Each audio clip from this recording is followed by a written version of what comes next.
मैं हूं, है ना। मैं तेरे लिए अत्यंत बड़ा फल हूं। हालेलुया। यदि परमेश्वर आपसे ये कहता है तो इससे बढ़कर और कोई चीज चाहिए? वो आपकी सुरक्षा है, आपका ढाल है, और वो बोल रहा है मैं सबसे बड़ा फल हूं। दुनिया में लोग आज क्यों भाग रहे हैं? फल पाने के लिए। लेकिन प्रभु कह रहा है मैं तेरे लिए सबसे बड़ा फल। क्यों? क्योंकि प्रभु की आवाज सुनकर वो अपने माँ बाप, देश और धर्म सब कुछ छोड़कर ईमानदारी से प्रभु के पीछे निकला। उसका भतीजा उसको छोड़कर चला गया, लेकिन वो प्रभु के रास्ते को नहीं छोड़ा। इसलिए प्रभु कह रहा है मैं तेरे लिए अत्यंत बड़ा फल हूं। हालेलुया। मेरे प्यारो, दुनिया में आप 1000 करोड़ रुपया कमा लेंगे, आपके पास धन संपत्ति, बंगला, कार और ढेर सारे नौकर चाकर होंगे, लेकिन यदि प्रभु आपके साथ नहीं है तो सब कुछ व्यर्थ है। क्योंकि ये दुनिया की सारी चीजें मिटने वाली है। लेकिन यदि स्वर्ग का परमेश्वर आपसे कहता है मैं तेरी ढाल हूं, मैं तेरे लिए अत्यंत बड़ा फल हूं। हालेलुया। इससे ज्यादा मुझे और कुछ नहीं चाहिए। हालेलुया। इससे ज्यादा आपको कुछ नहीं चाहिए। आप अपने जीवन में इस बात के लिए आश्वस्त रहिए कि प्रभु आपसे कहे मैं तेरी ढाल हूं। हालेलुया। मैं तेरी सुरक्षा हूं और मैं तेरा फल हूं। मैं तेरा अत्यंत बड़ा फल, है ना। और अगर आप आगे पढ़ेंगे 18 से 20 अध्याय तक, और कई कहानियां यहां पर हम पाते हैं। लूत जो अब्राहम को छोड़कर चला गया था, वो कितने बुरी तरीके से वो और उसका देश नाश होता है ना। और उससे पहले हम देखते हैं दूत लोग, परमेश्वर के स्वर्गदूत लोग, 18 से 20 अध्याय में आप पढ़ेंगे, अब्राहम के घर में आते हैं, उससे बातचीत करते हैं, बताते हैं कि परमेश्वर लूत के देश को क्या करने जा रहा है? नाश करने जा रहा है। आग से नाश, गंधक से नाश करने जा रहा है। और वहां पर अब्राहम कौन था? एक धर्मी जन था। वो प्रार्थना करता है, नहीं प्रभु, अगर वहां पर एक भी परिवार बचा है तो तू उस देश को नाश मत कर। हालेलुया। मध्यस्थता की प्रार्थना करता है। मेरे प्यारो, आपको और मुझको भी अपने देश के लिए दुआ करना है। हालेलुया। बाइबल बताती है अंत के समय में परमेश्वर सारी पृथ्वी का न्याय करेगा, और जो पापी लोग हैं, जो प्रभु को नहीं मानते, वो नरक के झील में डाल दिए जाएंगे। हमको आज दुआ करना है कि हमारे देश के लोग बचाए जाएं। अब्राहम ने दुआ किया, और उसके बाद हम क्या पढ़ते हैं? अब्राहम अपने जीवन रूपी यात्रा में आगे बढ़ते जाता है, और क्या होता है? अपनी पत्नी सारा को लेकर के एक देश में जाता है। वहां का राजा अबीमेलेक बहुत शक्तिशाली था, उससे डर जाता है, और डर कर क्या झूठ बोलता है अब्राहम कि ये मेरी पत्नी नहीं, मेरी बहन है। लेकिन वहां पर कहानी लंबी है, मैं आपको शॉर्ट में बताऊंगा। परमेश्वर उससे बातें करता है, अबीमेलेक राजा से, और कहता है कि तू उसकी पत्नी को मत छूना, वो उसकी पत्नी है। और अबीमेलेक डर जाता है और अब्राहम को बोलता है तूने मुझसे क्यों झूठ बोला?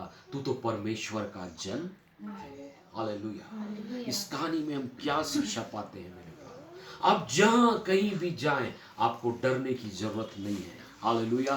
परमेश्वर की सुरक्षा आपके साथ है, आपको झूठ बोलने की भी जरूरत नहीं है।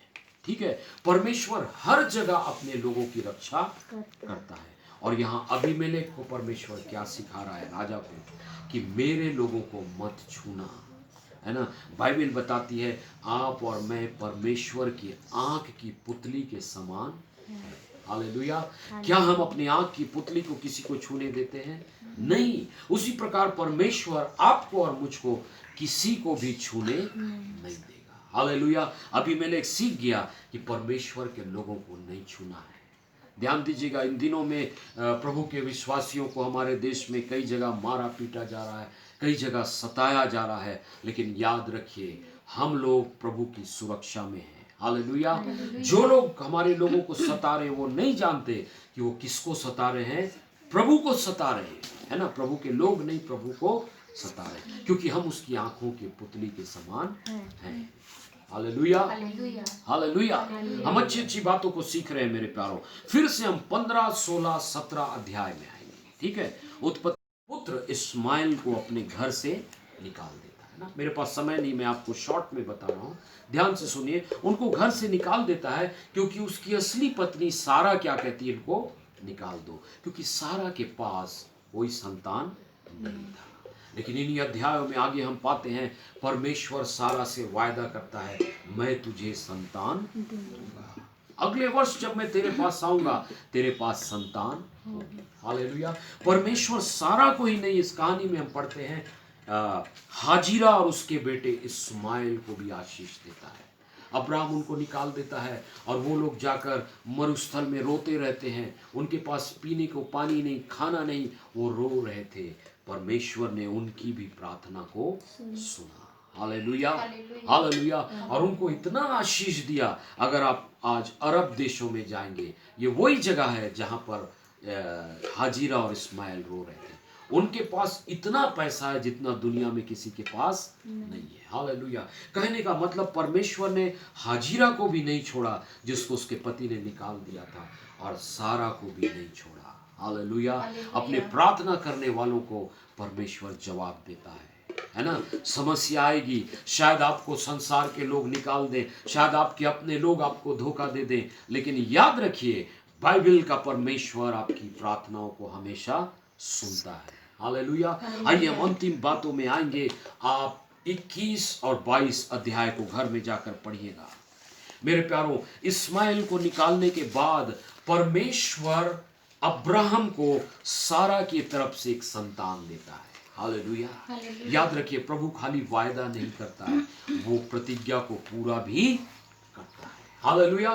प्रभु जो कहा है वो पूरा करता है और उसको एक पुत्र मिलता है। हालेलुया। जरा कल्पना कीजिए, 75 साल से आप इंतजार कर रहे हैं और 100वें साल में अगर आपको संतान मिलेगा, आप कितने खुश होंगे। हालेलुया। अब्राहम और सारा को कई साल की तपस्या के बाद एक पुत्र मिला। और एक दिन बड़ी सुबह जब अब्राहम परमेश्वर से बातचीत कर रहा है, परमेश्वर से प्रार्थना कर रहा है मेरे प्यारों, तब क्या होता है? परमेश्वर उससे कहता है, अब्राहम अपने पुत्र को तू बलि चढ़ाने के लिए मोरिया पर्वत की ओर चला जा। हालेलुया। आप और मैं होते तो क्या कहते हैं? इतने सालों के बाद एक संतान मुझे मिली है और प्रभु कह रहा उसको तू बलि चढ़ा। कई बार परमेश्वर हमारी परीक्षा लेता है ना। हमको नाश करने के लिए नहीं, वो जानना चाहता है कि हम उससे कितना प्यार करते हैं। ठीक है, परमेश्वर जानना चाहता है कि 100 साल की उम्र में इसको पुत्र मिला है, तो कहीं ये अपने पुत्र को मुझसे ज्यादा तो प्यार नहीं करता। कहानी लंबी है मेरे प्यारों, लेकिन अच्छी बात यह है अब्राहम बिना किसी को बताए अपने पुत्र को लेकर मोरिया पर्वत पर जाता है। हालेलुया। देखिए उसका विश्वास है ना, इसीलिए परमेश्वर ने क्या कहा, तू विश्वासियों का पिता होगा, तो विश्वास का मूल होगा। अपने पुत्र को भी बलि चढ़ाने के लिए वो पर्वत पर चला जाता है। हालेलुया। और यहां पर हम क्या देखते हैं मेरे प्यारों, परमेश्वर उसकी परीक्षा ले रहा है। ठीक है, लेकिन अब्राहम के अंदर विश्वास था, प्रभु सिर्फ परीक्षा लेगा, वो मुझे बर्बाद नहीं करेगा, है ना। 22 का 5 पढ़िए जरा। मैं और मेरा लड़का ऊपर जाकर आराधना करके लौट आएंगे। वो ये नहीं बोल रहा मैं लौट कर आऊंगा, क्योंकि उसको विश्वास था अगर मैं अपने पुत्र को बलि भी चढ़ा दूं तो प्रभु उसको जीवित करेगा। हालेलुया। मेरे पुत्र को प्रभु मरने नहीं देगा, इसलिए वो बोल रहा हम दोनों जा रहे हैं, हम दोनों वापस आएंगे। ऐसा विश्वास आपके अंदर होना है मेरे प्यार। आपके जीवन में जब परीक्षा आए, जब आपको लगे सब कुछ समाप्त हो रहा है, आपके अंदर विश्वास होना चाहिए, प्रभु परीक्षा ले सकता है, प्रभु बर्बाद नहीं करेगा, प्रभु नाश नहीं करेगा। और इसी विश्वास के साथ वो जाता है। और आपको कहानी मालूम होगी, प्रभु उसको जब वो अपने बेटे को बलि चढ़ाने पर था, क्या कहता है प्रभु, अब्राहम रुक जा, अपने बेटे की हानि नहीं कर। हालेलुया। मैं सोचता हूं इस परीक्षा में अब्राहम विजयी रहा। वो अपने पुत्र को बलि चढ़ाने के लिए तैयार हो गया था, लेकिन प्रभु ने कहा नहीं, तू रुक जा, तू विश्वासियों का पिता होगा। हालेलुया। यदि विश्वास करने की बात होगी तो लोग तेरी ओर देखेंगे और तुझसे सीखेंगे। हालेलुया। इस कहानी में हम क्या सीख रहे हैं? अब्राहम की यात्रा बाद में हम पढ़ते हैं समाप्त होती है, वो मर जाता है, प्रभु के ठहराए समय में प्रभु के पास चला जाता है। लेकिन कितनी सुखद यात्रा, कितनी सफल यात्रा, हालेलुया। क्या आप और मैं अपने जीवन के अंत में ऐसा सफल होंगे मेरे प्यारों? एक अन्य जाति का व्यक्ति जो प्रभु को नहीं जानता था, उसकी आवाज सुनकर सब कुछ छोड़कर निकल गया। Hallelujah, hallelujah. वो प्रभु के पीछे चलता रहा मेरे प्यारों। प्रभु ने कहा अपने पुत्र को बलि चढ़ा, उसके लिए भी तैयार हो गया।